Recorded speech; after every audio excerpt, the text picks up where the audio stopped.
Brace yourself for the literal terror I'm about to share with you. I don't even know if this is the place for a story like this, but I can't think of anywhere else to talk about it, and I just need to put it out there. I've told everyone under the sun about this. My family, my neighbors, my friends, random news outlets. It's never enough. I can't really explain it, but I feel some weird obligation to inform as many people as possible about what's been happening to me. So here goes. It's November of 2019 as I'm writing this.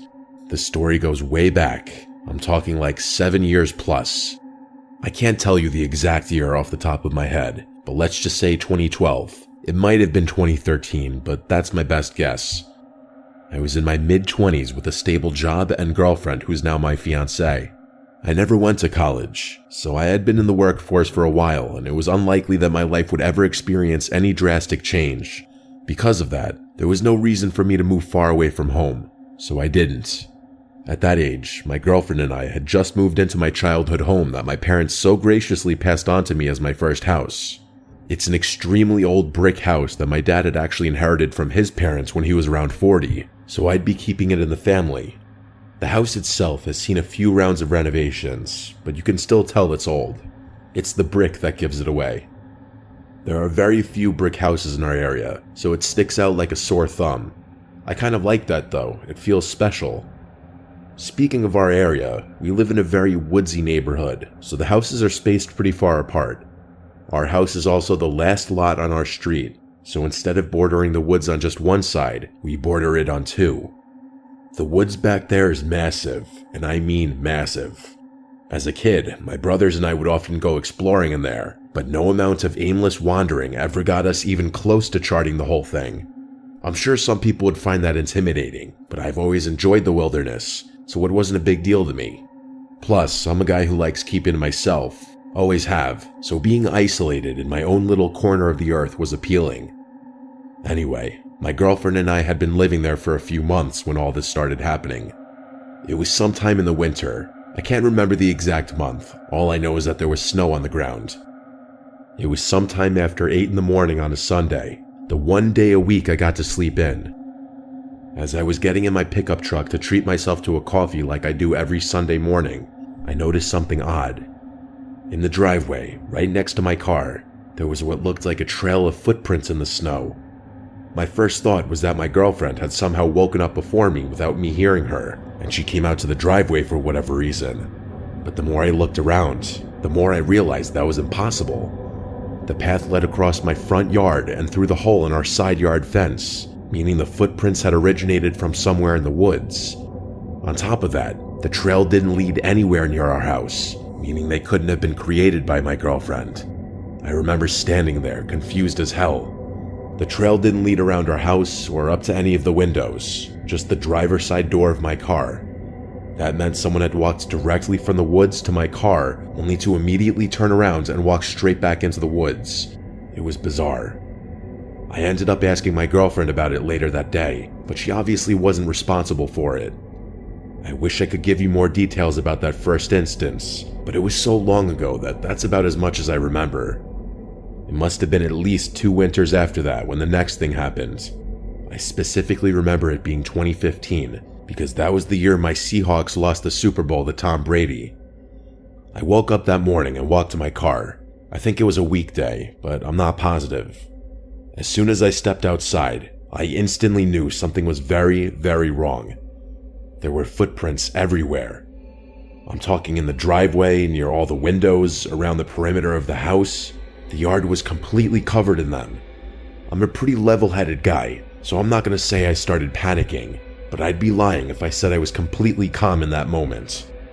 I was already late for work, so I didn't have time to inspect the prints very closely, but I didn't want to leave my girlfriend in a potentially dangerous situation. I quickly ran around the house and yard to make sure no one was lurking on the property, but that was about all I could do in the limited time I had. As I was pulling out of the driveway, I texted my girlfriend about the situation so she wouldn't freak out. I ended up leaving work early that day, mostly because the situation was stuck on my mind. By the time I got home, my girlfriend had made some shocking discoveries.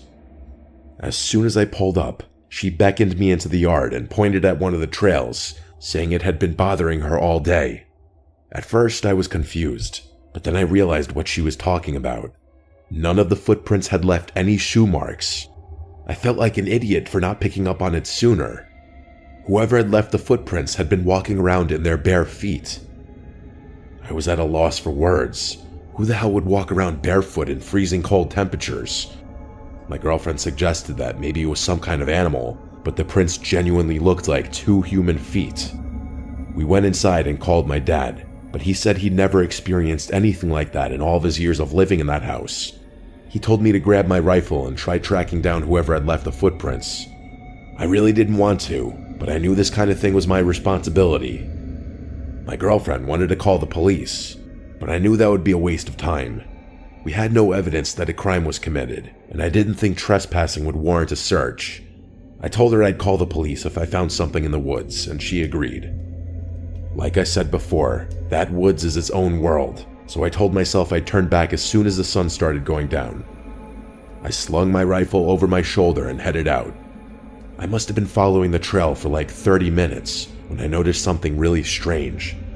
Seemingly out of nowhere, the trail split into 2 diverging paths.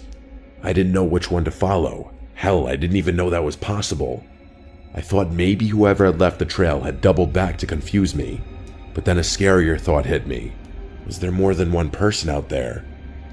I was under the impression that I had been tracking one person this whole time.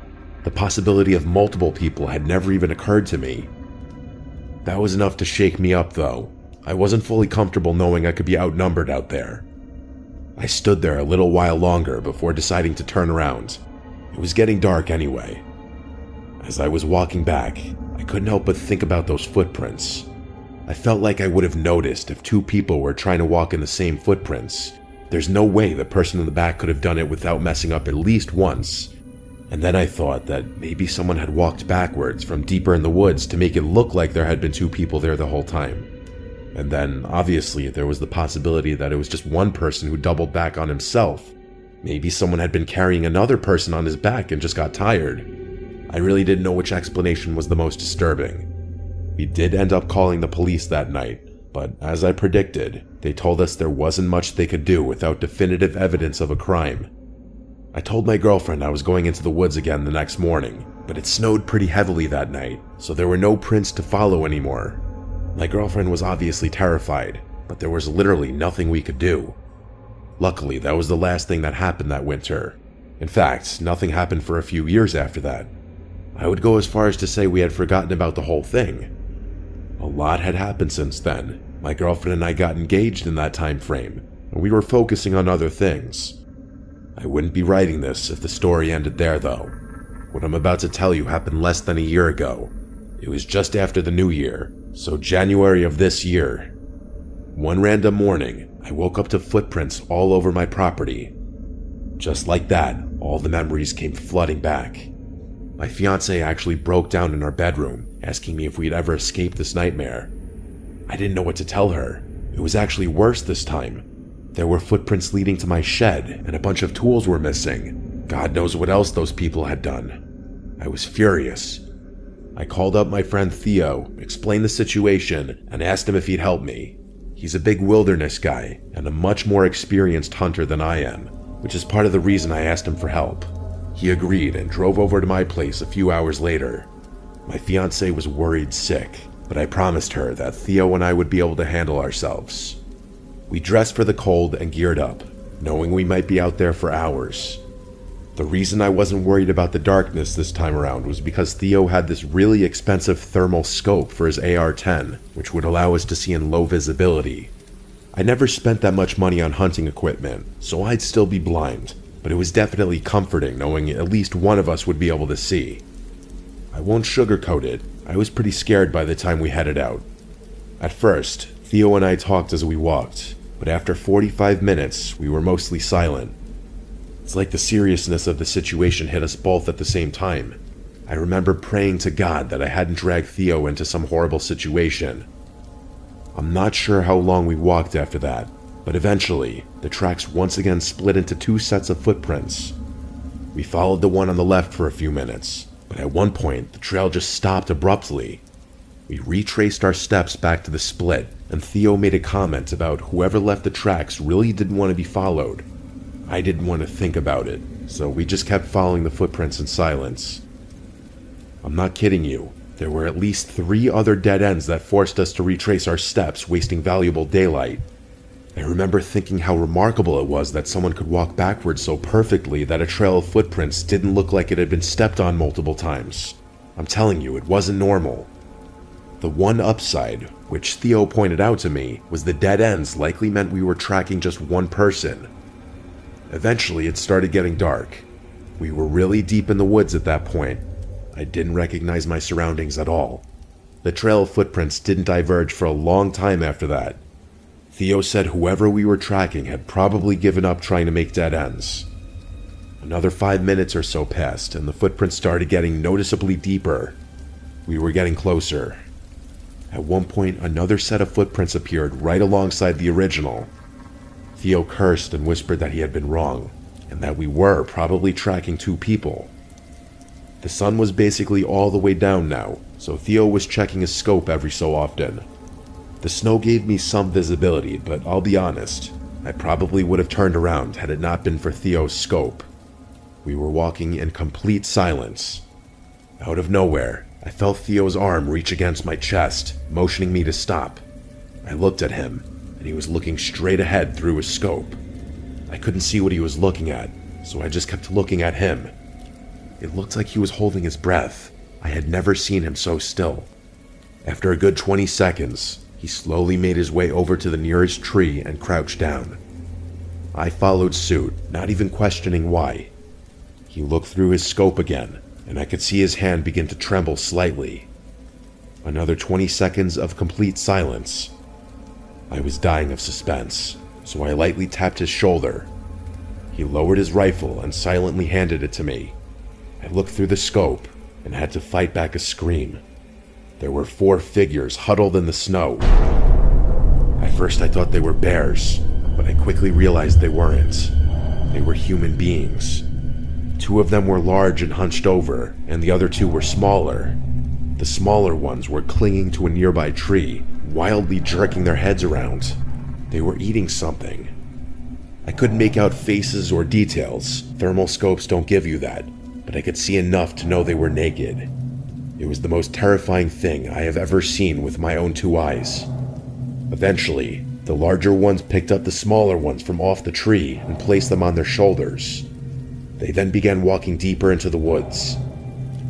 Theo and I sat under that tree for what felt like an hour. We didn't dare move until we were positive that there was no way those things could hear us. By the time we got back to the house, hours later, I was surprised to find my fiancée was still awake.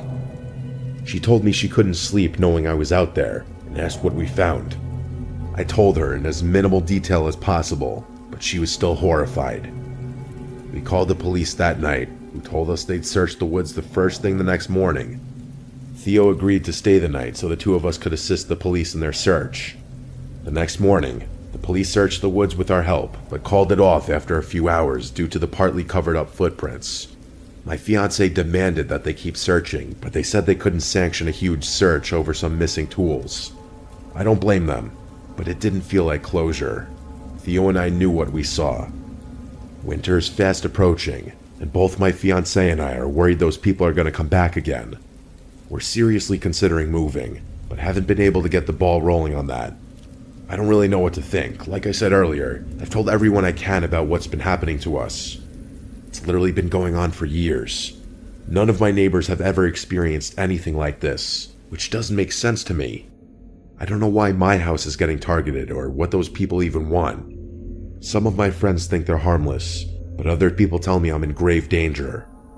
I think I'm going to try and seal off my yard from the woods, but I don't know what else to do besides that. Hopefully we can move out soon.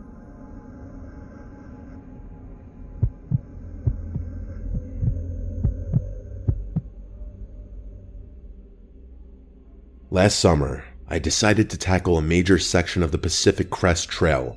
I've always loved hiking, especially solo trips. My plan was simple: park my car at the end of the section, hitch a ride to the trailhead, and hike back over the course of a little more than a week and a half. It sounded straightforward enough at the time. The first few days went smoothly, about how I expected. The trail was everything I'd hoped it would be. Endless stretches of towering trees and winding paths cutting through serene landscapes. I'm in pretty good shape, so I don't have to stop very frequently when I'm hiking. I'm obviously not going to hike in the dark though, so every night I had to pitch a tent to get some shut-eye. I've always preferred to keep a low profile, especially since solo hikers can attract attention. Because of that, I'd venture a little off the trail to set up my camp each night.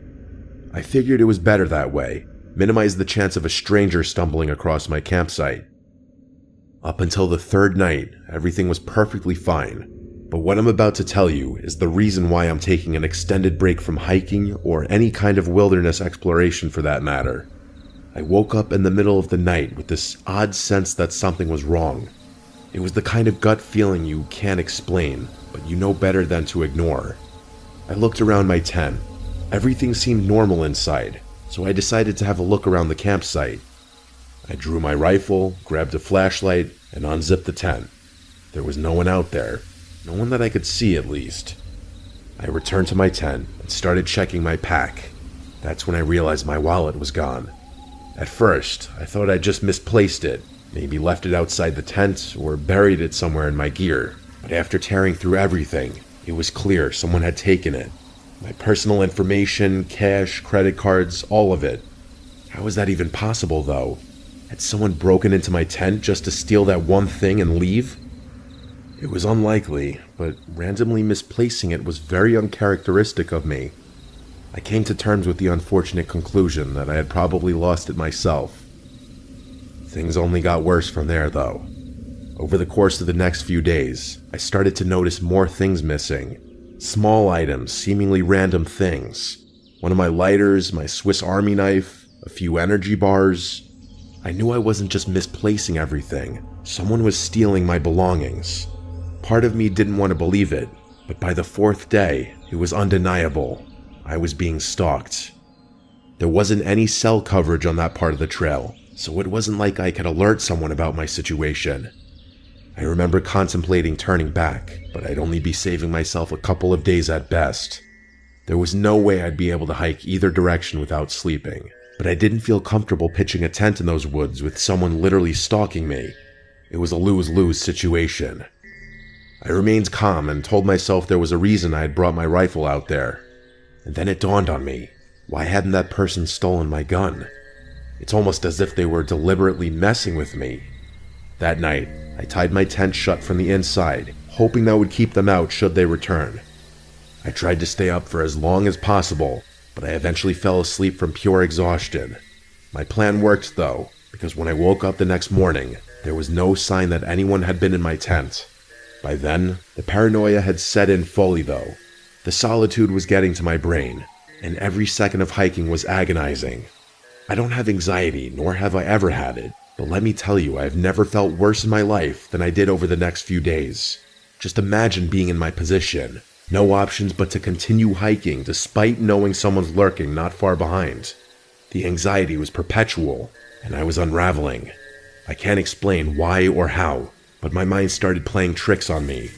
A rustling in the bushes turned out to be nothing. A shadow flickering at the edge of my vision vanished the moment I turned my head.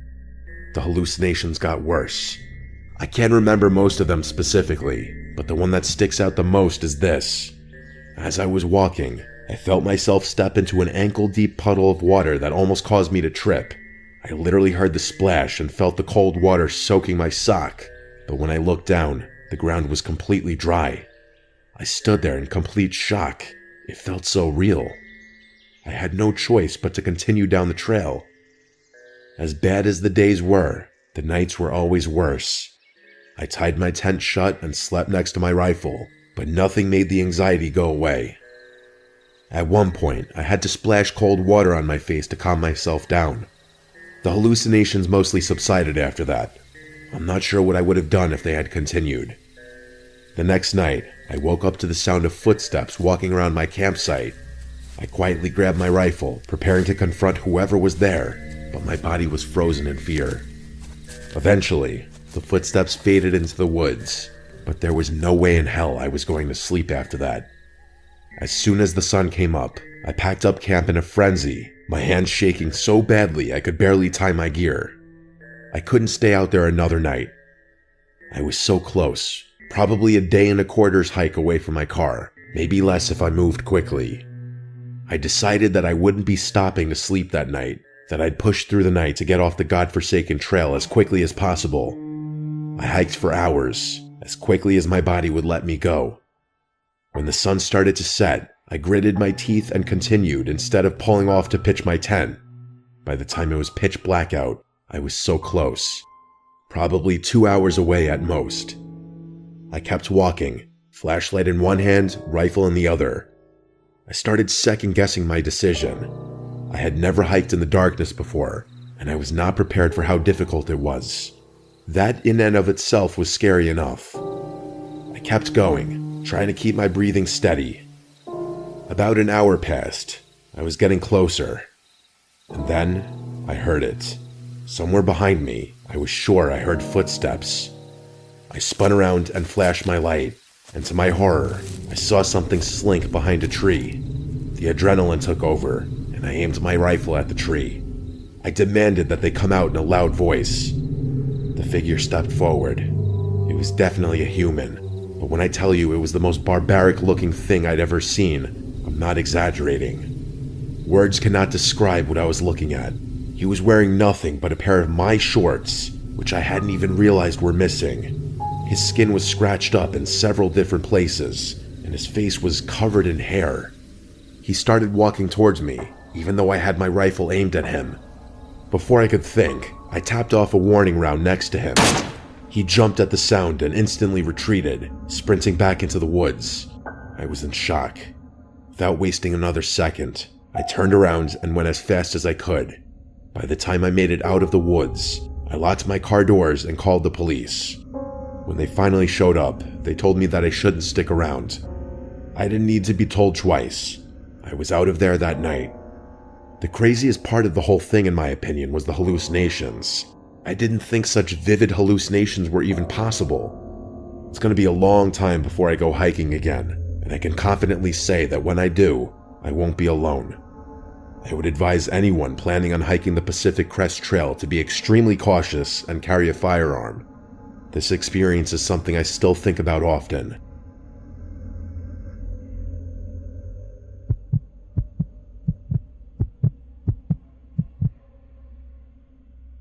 I apologize in advance if I mess up any details about the story I'm about to tell. This is something that my best friend told me multiple times several years ago now.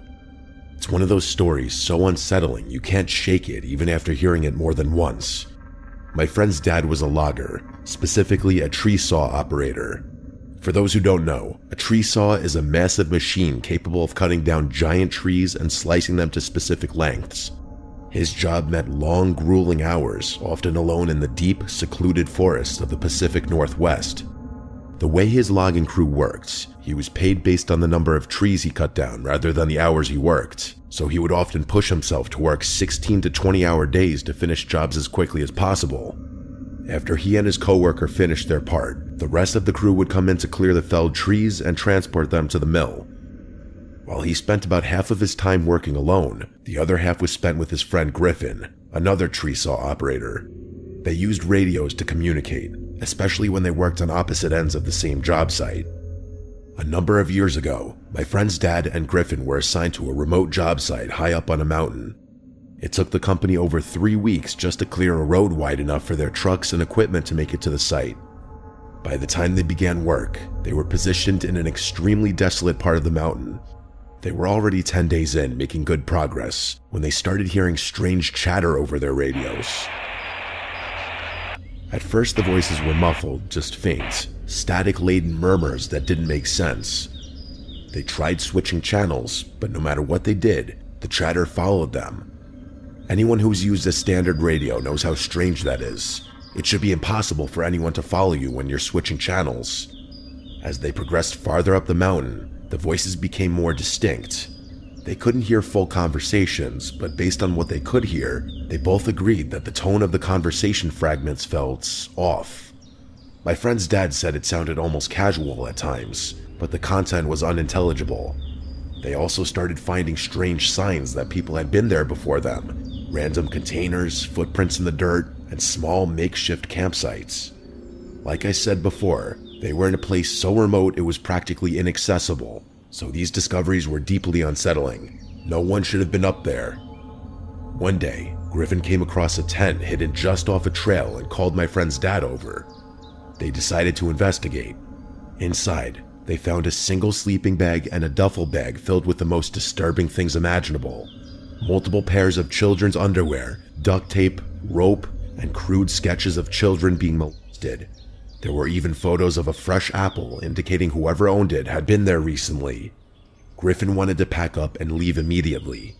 My friend's dad, ever the workaholic, insisted they finish the job. They agreed to limit radio communication to emergencies only and decided to keep working. That night, they sat in the camper, unable to shake the dread that hung over them. The radio crackled to life again, and this time they could make out snippets of a conversation between two men. They were talking about mundane things, collecting water and firewood, but the realization that these men were likely connected to the tent freaked my friend's dad out. Griffin wasn't as fazed, but my friend's dad was losing it. The next night, my friend's dad decided to confront them. When he heard the men talking about gathering bush for a fire, he grabbed the radio and demanded to know who they were and what they were doing there. The radio went silent immediately, and the men didn't respond. That silence was almost more unnerving than the chatter. Griffin was upset that my friend's dad had announced their presence, and the two of them got into a brief argument before deciding they'd escalate the situation the next day. Around midnight, Griffin shook my friend's dad awake, whispering that someone was outside the camper. The first thing he noticed was the soft sound of footsteps crunching on the gravel outside. Heart pounding, he fumbled for his gun, only to realize it wasn't loaded. He had no idea where his ammunition was. Griffin was unarmed, and the idea of calling the police was laughable given their location. They both sat frozen as they heard the camper door handle jiggle. The door creaked open, but didn't fully swing inward. Their camper was high off the ground, and there was no ladder or stool to climb up. Then came the scratching. Long, deliberate scratches along the outside of the door. 4 agonizing minutes passed. Finally, my friend's dad nodded at Griffin, signaling he was going to check it out. He moved quietly toward the door, gripping a flashlight in his shaking hand. Just as he reached the door, it burst open, and he was struck across the face with a knife. His pain was blinding. He fell out of the camper, hitting the ground hard. Before he could recover, a man was on top of him, pressing the knife against his neck. Another man appeared, kicking him repeatedly in the head. Griffin, without hesitation, leapt out of the camper and tackled the man with a knife. The second man bolted into the darkness, and the one Griffin had tackled scrambled to his feet and followed. They disappeared into the forest. Griffin helped my dad's friend back into the truck, and they drove 2 hours to the nearest hospital. It was bad. His face was a bloody mess, and there was a cut across his eye so severe it permanently damaged his vision. They reported the attack to the police, but nothing came of it. 2 weeks later, as the rest of the logging crew finished the job, one of their coworkers was found bound, gagged, raped, and murdered in a ditch. No arrests were ever made. To this day, my friend's dad struggles with PTSD. His right eye, with its disfigured pupil, constantly reminds him of that night. I'm sure he hasn't had a full night of restful sleep since. I've been terrified of deep woods for a long time now, mostly because of my friend's dad's experience. I haven't heard from my friend or his dad in years now, so I can only hope he's doing all right.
Last summer, after graduating from college, I decided to spend my last summer break returning to my usual go-to camping site, located within a national park and just an hour or two drive north of my university.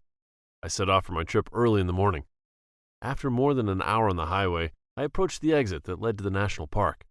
The sign was weathered but clear, pointing towards a winding mountainous road that led to my final destination. I turned the steering wheel and entered the winding road. The dense forest soon replaced the open fields. Towering trees cast long shadows across the road. I finally turned off the mountain road and went down a path that led to an open valley. Looking ahead, the campsite is already settled in the middle of the valley. The ground was a mix of soft grass and packed dirt, making it ideal for pitching tents and setting up camp.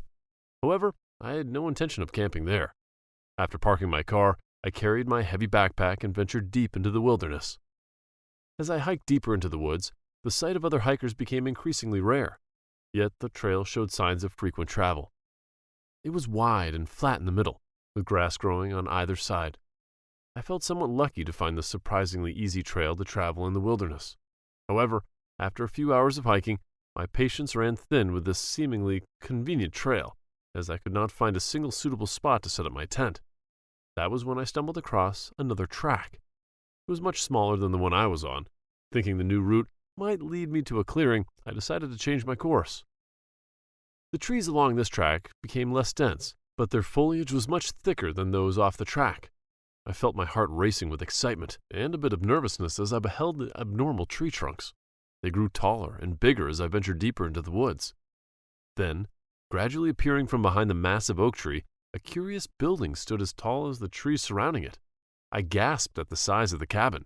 It was large and dilapidated, almost resembling a manor, built entirely of wood. I checked my watch. It was just past midday. Needing a place to rest for lunch, I let curiosity get the better of me and decided to go inside the cabin. I pushed open the creaky door and stepped inside. The interior was a stark contrast to the outside, dark and foreboding. Dust particles danced in the beams of light that filtered through the cracked windows. Old furniture draped in white sheets lined the walls, and cobwebs hung like ghostly drapes from the ceiling. The air was thick with a musty scent of decay. It felt as though the house had been abandoned for decades, yet there was an inexplicable sense of presence, as if the house itself were alive. As I cautiously explored the rooms, I found myself drawn towards the basement door. A loud banging noise rumbled through the creaking staircase beneath me. The impact happened again, and my heart nearly jumped out of my chest as the basement vibrated violently. It was a rhythmic, almost mechanical sound, as if something or someone was trying to break free. Panic surged through me, and without a second thought, I bolted from the cabin, my mind refusing to consider what could have caused that noise. On my way out, I passed a group of young people. They laughed and shouted, oblivious to the eerie presence of the cabin. They had even built a big fire in the middle of the front yard. It was clear that the unruly teenagers were about to party here. "There's something in there. Don't go in. This property is haunted," I warned them. Some noticed me and laughed out loud.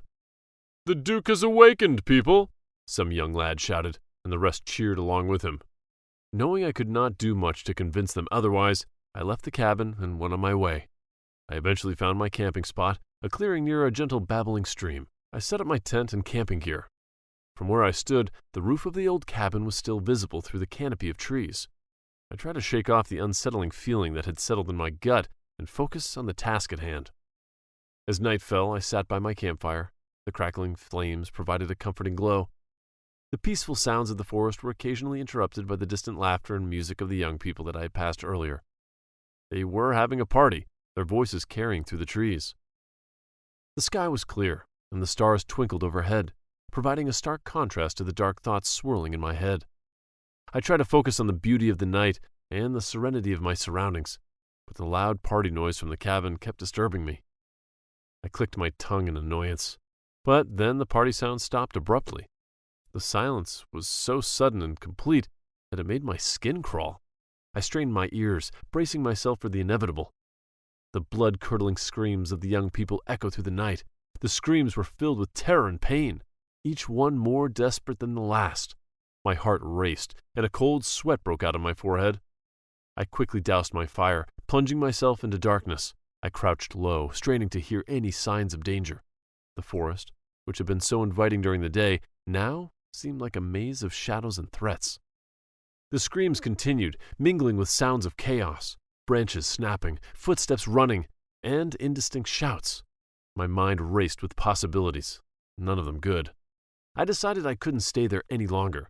Grabbing my essentials, I carefully navigated through the darkness, moving away from the source of the screams.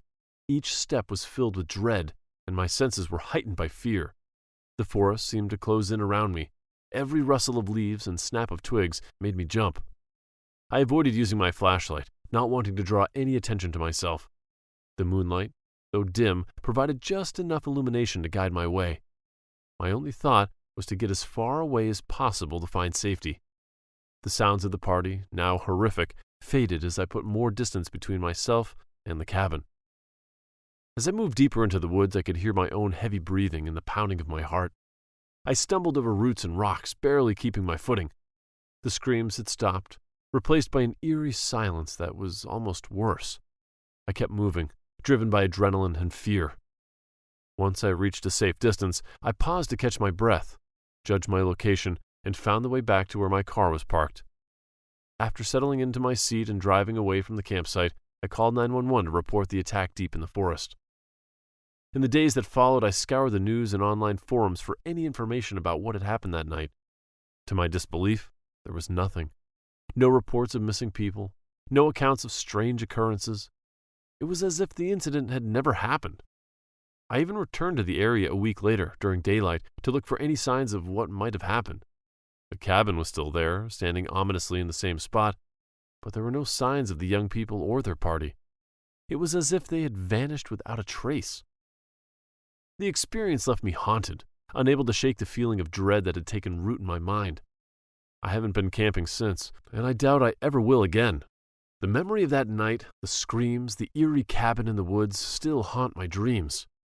I've tried to move on and focus on other things, but the fear lingers. The woods, once my sanctuary, now feel like a place of danger and unknown terrors. I suppose some mysteries are better left unsolved, but I can't help but feel that the truth is out there, waiting to be uncovered by someone brave or foolish enough to look for it. The night was perfect for a camping trip. The air was cool, the sky clear, and the moon cast an eerie glow over the abandoned mansion that stood near our campsite. My friends Jenna, Dylan, Summer, and I had decided to spend the weekend camping, drawn by the thrill of exploring the old mansion that local legends claimed was haunted. As we set up our tents and gathered around the campfire, the atmosphere was filled with laughter and excitement. We shared ghost stories, each one trying to outdo the last. The mansion, with its broken windows and overgrown garden, loomed in the background, adding a tangible sense of foreboding to our tales. Curiosity eventually got the better of us. "Let's check out the mansion," Jenna suggested, her eyes gleaming with mischief. Dylan and I hesitated but agreed, our curiosity piqued by the stories we had heard. We grabbed our flashlights and made our way to the mansion, the creaking gates giving way to a path lined with shadows. Inside the mansion was a decaying labyrinth of dusty rooms and cobweb-filled corners. The wallpaper peeled away in long strips, revealing moldy, crumbling plaster underneath. Old, broken furniture was scattered throughout, covered in thick layers of dust. We explored room after room. Every step echoed eerily through the empty halls. In one, we found a grand dining hall with a long, ornate table, now broken and rotting. Chandeliers hung precariously from the ceiling, their crystals dull with age. In another room, we discovered what must have once been a luxurious library, its shelves now empty or filled with decaying books and tattered curtains that fluttered silently in the draught. As we ventured deeper into the mansion, we stumbled upon a narrow staircase leading to the basement. The steps creaked under our weight, and the air grew colder as we descended. The basement was even darker and more foreboding than the rest of the house, filled with old storage crates and broken equipment. In a corner of the basement, hidden behind a large, ornate door, we found a small room. The air inside was thick with dust. The only piece of furniture was a pedestal in the center. On it rested a dusty old book. The cover was worn, and strange symbols adorned its surface. Dylan picked it up and blew off the dust, revealing an ancient text written in a language none of us recognized. "Looks like some kind of spell book," Jenna said, her voice a mix of awe and apprehension. Laughing imprudently, we decided to read from it, thinking it would make for a fun story to tell later. As Dylan began to read out loud, The atmosphere in the room changed. The air grew colder, and a sense of dread settled over us. Shadows seemed to move on their own, and a low, menacing growl echoed through the mansion. We stopped laughing. Panic set in as we saw a demon materialize before us. It stood over 7 feet tall, with skin as black as coal and eyes that burned with an otherworldly fire. Its body was emaciated, yet muscular, and covered in scars and markings that seemed to writhe and move on their own. Long, jagged claws extended from its hands, and its mouth was filled with razor-sharp teeth that gleamed in the dim light. The air around it seemed to crackle with malevolent energy, and the stench of sulfur filled the room. "What have we done?" I whispered, my voice trembling with fear. Without a second thought, we turned and ran. The demon gave chase, its growls turning into deafening roars as it wreaked havoc, smashing through walls and overturning furniture in its path. We sprinted through the mansion, up the creaky stairs and out into the night, our hearts pounding and fear driving us forward. We stumbled back to our campsite, hoping the fire would offer some protection. The demon's roars grew louder behind us, each one sending a jolt of fear through my body. I moved with terrifying speed, tearing through the trees and underbrush, leaving a path of destruction in its wake. "We need to fight it off," Jenna yelled, grabbing a burning log from the campfire. Dylan and I followed suit, arming ourselves with flaming sticks. The demon burst into the clearing, its eyes glowing with malevolent fire. We swung the burning logs at it, but the flames seemed to have no effect. The demon swatted at us with its massive claws, and we barely managed to dodge its attacks. "It's not working!" Dylan shouted, panic rising in his voice. "Get to the car!" I screamed. "We need to get out of here!" We dropped the logs and bolted for the car. Dylan fumbled with the keys, his hands shaking as he unlocked the doors. We piled in, and he gunned the engine. The tires screeched as we sped away from the campsite, the demon hot on our heels. "Drive faster!" Jenna yelled, looking back at the creature gaining on us. "I'm going as fast as I can!" Dylan shouted, his voice tight with fear. I grabbed the book from my backpack and flipped it open, my hands trembling. "We need to figure out how to stop it," I said, frantically searching for the page with the illustration of the demon. Jenna leaned over, helping me hold the book steady as the car bounced over the rough terrain. "There, that page," she pointed, breathless. The illustration of the demon was there, along with what looked like instructions. "It says something about a ritual," I gasped. "We need specific items to perform it, and we have to draw these symbols on the ground." "What do we need?" Dylan asked, glancing over nervously. "We need black salt, a mirror with a silver frame, and candles made from animal fat," I replied, my mind racing. "And we have to draw these symbols around us." "Where the hell are we supposed to find those things?" Dylan cried out in desperation. "This is insane!" "Wait," Jenna said, her eyes widening. "I saw them in the mansion. Remember the room with the old occult items?" My heart sank. "You mean we have to go back there?" "You're out of your mind!" Dylan yelled. "There's no way I'm going back to that place." "It's our only chance," Jenna said, her voice shaking. "We can't keep running and let that demon go free. It will never stop hunting us. We have to go back and perform the ritual." Dylan and I exchanged a look of sheer terror. "Fine," Dylan said finally, his voice grim. "But we need to be quick. If we don't get it right the first time, we're dead." Dylan turned the car around and we headed back towards the mansion. The demon's roars echoed through the night, and its glowing eyes appeared in front of us. "How can we get past it?" I screamed. "I got this," Dylan shouted, gripping the steering wheel tightly. The demon lunged at the car, its claws scraping against the rear bumper. The car swerved violently, tires skidding on the loose gravel. Dylan struggled to keep control, his foot slamming down on the gas pedal. The car lurched forward, the engine roaring as we sped past the creature. Dylan jerked the wheel sharply, sending the car into a sharp turn. The demon lost its footing and tumbled off the back, crashing into the underbrush.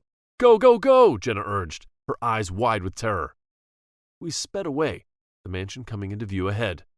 The tires screeched as we tore through the gates and skidded to a stop near the entrance. We scrambled out of the car, the demon already recovering and starting to chase us again. "We have to split up," I said, trying to stay calm. "Dylan and I will distract the demon. Jenna, you gather the items for the ritual." Jenna nodded and sprinted into the mansion. Meanwhile, Dylan and I ran towards the demon, yelling and waving our makeshift weapons to draw its attention. "Hey, over here!" I shouted, throwing a rock at the creature. It snarled and turned towards us, its eyes blazing with fury. Its claws slashing through the air as it tried to catch us, and we struggled to dodge the attacks. "Hurry, Jenna!" I screamed, barely avoiding a swipe from the demon's massive hand. Jenna raced back into the entrance, waving her arms. "I've got everything!" she shouted. We bolted back to the mansion, the demon hot on our heels. Inside, Jenna had set all the items in place, and we waited until the demon stepped into the circle. "We need to chant the spell together," I said, my heart pounding. We joined hands and started to read the ancient words from the book. The air crackled with energy, and the demon roared louder, its fury palpable. The candles flickered wildly, and the mirror glowed with an eerie light. The demon lunged at us, but as it hit the invisible barrier created by the ritual, it howled in pain. We continued chanting, our voices growing stronger. The demon's form began to waver, and its power draining as the ritual took effect. With a final ear-splitting roar, it was sucked into the mirror, disappearing into the depths of its silver frame. The silence that followed was deafening. We collapsed, exhausted and shaking, but relieved.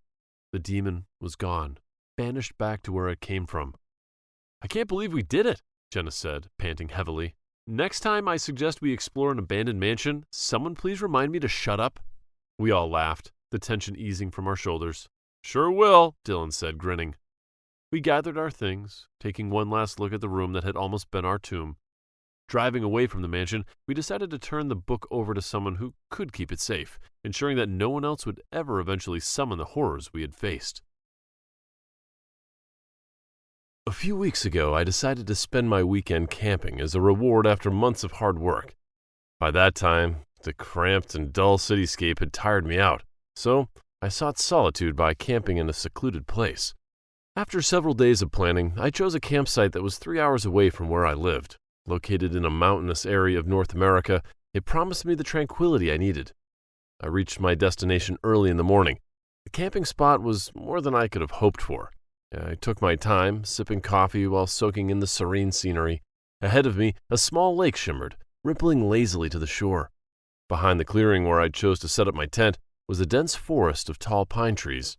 The towering foliage shielded my tent from the intense sun rays. I sat under their cool shade. There was hardly another person in sight. This spot was so isolated that it made me feel like I was the only person for miles around.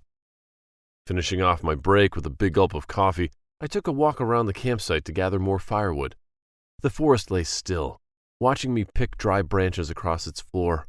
The occasional rustle of leaves and my footsteps were the only sounds that broke the silence around me.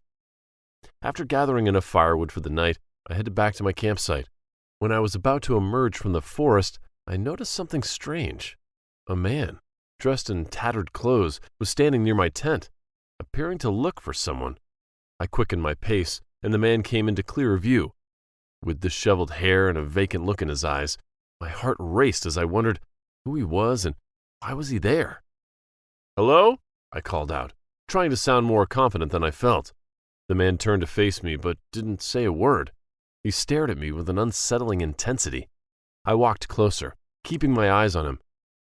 "Can I help you with something?" I asked, hoping to get some sort of response. The man now smiled at me, an awkward smile that revealed decayed teeth within, and shook his head. He finally spoke to me, but his accent made it too hard for me to understand what he was trying to say. I doubted it was English at all. He continued explaining, but quickly noticed my unwelcoming attitude and confusion. The man sighed and stared at me for a brief moment.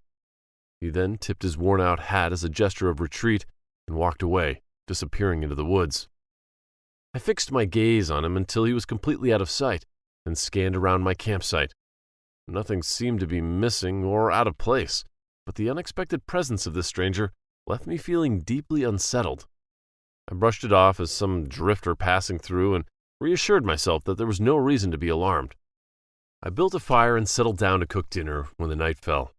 The warmth of the flames and the smell of the cooking food helped to calm my nerves a bit. However, as darkness thickened around me, I couldn't shake the feeling that I was being watched. Every rustle of leaves and the snap of a twig made my heart pound. I kept glancing around, worried that that strange man might reappear. The night went on without any strange occurrences. I let my guard down as the crackling and popping sounds of the burning wood soothed my nerves. Soon the night creatures filled the air with the sounds of crickets chirping and frogs croaking. These sounds made my surroundings feel more alive and bustling. I felt less nervous each time I heard the occasional rustle of leaves and swaying branches from afar. A sudden crackling noise drew my attention towards the forest. My heart skipped a beat as a swift movement flitted in the shadows of the pine trees. I peered into the darkness to discern what it was, but I saw none. Neither humans nor animals. The fleeting motion happened beyond the reach of my firelight, too fast and subtle. I sprang up with an axe clutched in my hand. Taking a few steps forward, I intended for whatever stood hidden on the other side to see me, if there were any. "Hello?" I yelled out, my voice cold and hard. Nothing replied to my call except the stillness of the forest. I grabbed a flashlight nearby with my other free hand and pointed it at the trees. The light flickered on, and I swirled it around. The depth of the forest appeared before my eyes, with layers upon layers of swaying trees, yet nothing suspicious came to light. After a while, I dismissed the eerie noise as my mind playing tricks on me, and called it a night. I doused the fire and crawled into my tent, hoping that sleep would come quickly and put an end to my growing paranoia. As I lay there curled up in my sleeping bag, I couldn't shake the feeling that I wasn't alone. The walls of the tent seemed flimsy and insubstantial. The little protection it offered only fueled my imagination of whatever might be lurking outside.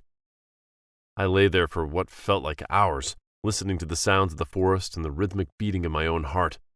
Gradually, my exhaustion caught up with me, and I began to drift off. However, just as I was on the edge of sleep, I heard it, a faint, almost imperceptible sound. Footsteps. Someone or something was moving around outside my tent. I bolted upright, my heart pounding in my chest. The footsteps were getting louder and quicker. They ran toward me. I hastily unzipped the tent and peered outside, my flashlight cutting through the inky blackness. To my horror, I saw two men running towards me. One of them was the man I had seen earlier, still dressed in his tattered clothes. The other was a blurry figure wielding an axe. Panic surged through me, and I scrambled out of the tent, sprinting towards my car. The adrenaline coursing through my veins gave me speed I didn't know I had. I flung the door open and jumped inside. One of them, the one I had encountered earlier, snatched my door out of my reach, preventing me from shutting it. I kicked him hard in the stomach and shut the door tight. My hands were shaking so badly that it took me a few tries to get the keys into the ignition. When I finally turned the key, nothing happened. The engine wouldn't start. Frantic, I tried again and again, but the car remained silent. It was then that I noticed the fuel gauge. It was empty. I knew for a fact that I had nearly a full tank when I arrived at the campsite. This didn't make any sense. How could it be empty now? I looked out the car window. The man in tattered clothes had regained his balance. He stood with his friend, grinning at me, and at that moment, I knew the reason why. The men closed in, and I could see the glint of the axe in the moonlight. They reached the car and began pounding on the windows with their fists and the axe handle. The glass shuddered under the impact, but held for the moment. I fumbled for my phone, but it was dead. No signal. No help.